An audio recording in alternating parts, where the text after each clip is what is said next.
Bismillahirrahmanirrahim. So today we have a new topic, and the topic name is transistors. Transistor. So we will discuss today what is transistor, image and symbol of transistor, working principle of transistor, operating condition of transistor, and uses of transistor. So let's start our lecture. First, what is transistor? So in simple words, we can define it as a semiconductor device with three connections capable of amplification in addition to rectification. This is known as a transistor. Or in other words, we can say like that: a transistor is a semiconductor device used to amplify or switch electronic signals and electrical power. It is composed of semiconductor material, usually with at least three terminals for connection to an external circuit. Or in other words, we can say that the transistor is a semiconductor device which transfers a weak signal from low resistance circuit to high resistance circuit. The word trans means transfer property and ester means resistance property offered to the junction. In other words, it is a switching device which regulates and amplifies the electrical signal like voltage and current. This was the definition of a transistor. Let's move to the next slide.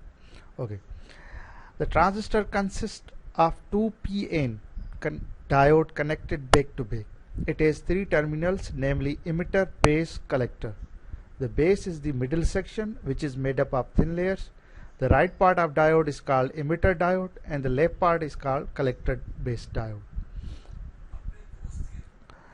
These names are given as per the common terminal of transistor.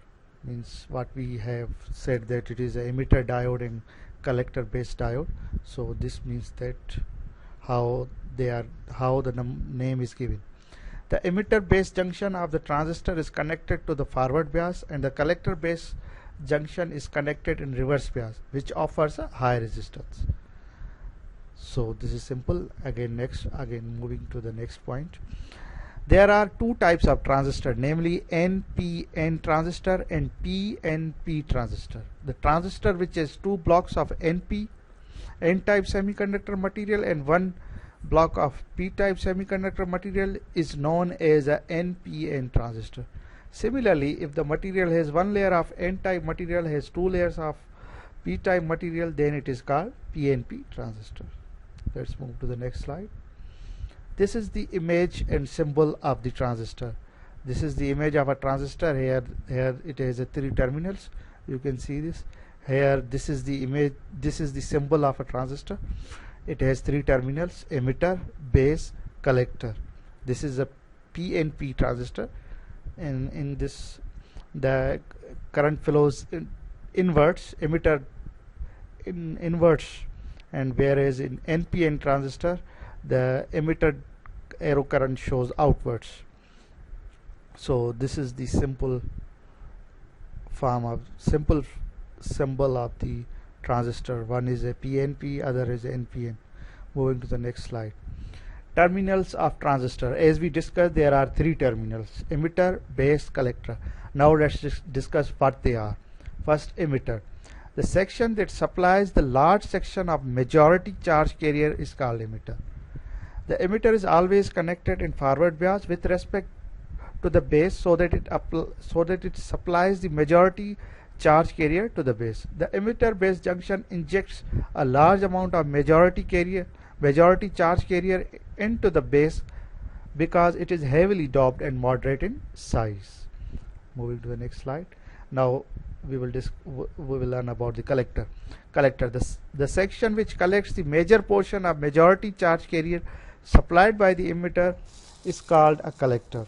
The collector base junction is always in reverse bias. Its main function is to remove the majority charges from its junction with base.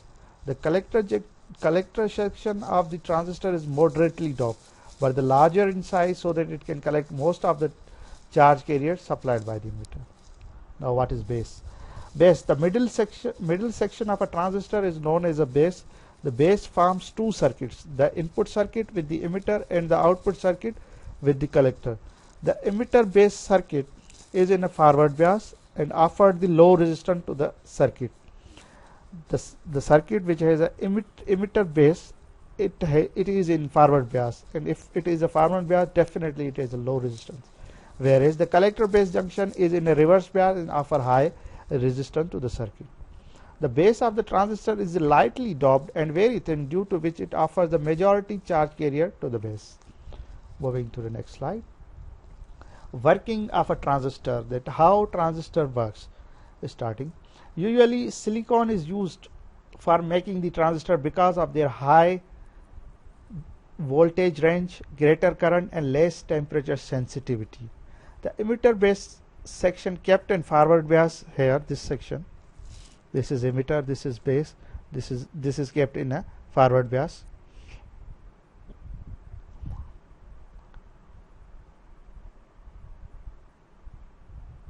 The emitter base section kept in a forward bias constitutes the base current which flows through the base region. The magnitude of base current is very small. The base current causes the electron to move into the collector region or create a hole in the base region. Okay. The base of the transistor is very thin and lightly doped, because of which it has a less number of electrons as compared to emitter. The few electrons of emitter are combined with the whole of base region, and remaining electrons are moved towards the collector region and constitute the collector current. Thus, we can say that the large collector current is obtained by varying the base region.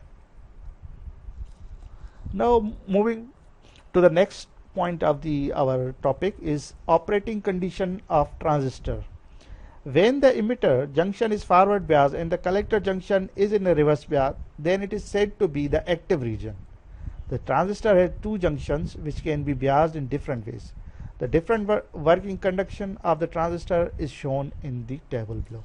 Here it shows that FR means one is in a forward bias, other is the reverse bias. So whenever emitter junction means EB is in a forward bias and collector junction, which is CB, is in a reverse bias, then that region is known as an active region.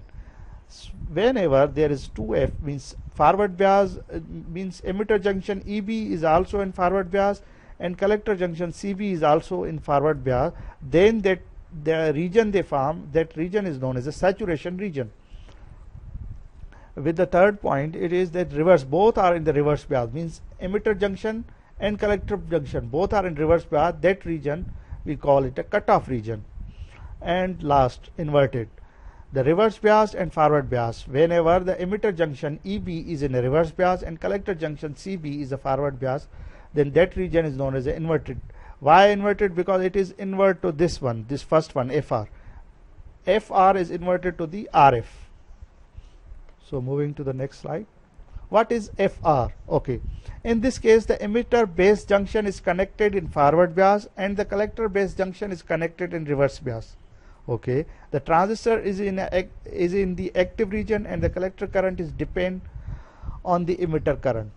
The transistor which operates in this region is used for amplification. So it is quite clear that how this is occurring, that whenever we connect emitter bias in a forward biasing and collector base in a reverse biasing, then we form a active region, and this type of transistor are used for amplification. Okay, FF. In this condition, both the junction is in forward bias, the transistor is in saturation, and the collector current becomes independent of the base current. The transistor acts like a closed switch. So whenever both are in a forward bias, means emitter base junction and collector base junction, then that region is known as a saturation region, and in this region current becomes independent and transistor acts like a closed switch.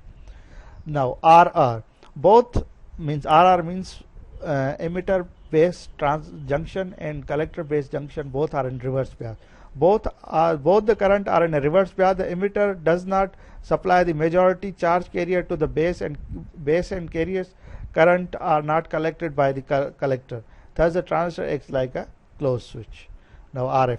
The emitter base junction is in a reverse bias and the collector base junction is kept in a forward bias.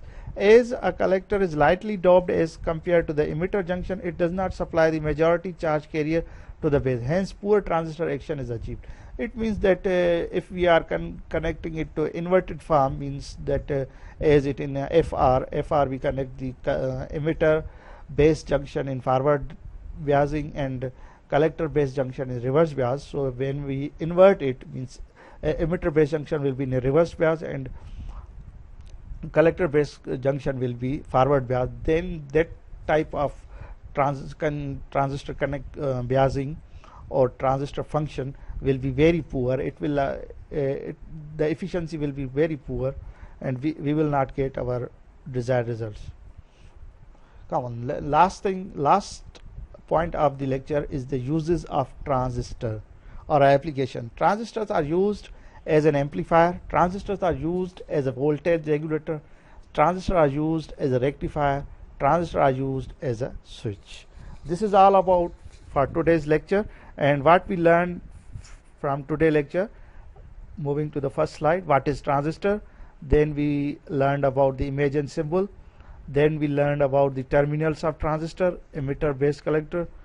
Then we learned about the working principle of transistor. Then we learned about the operating condition of transistor, and in last, uses of transistor. That's it from today's lecture.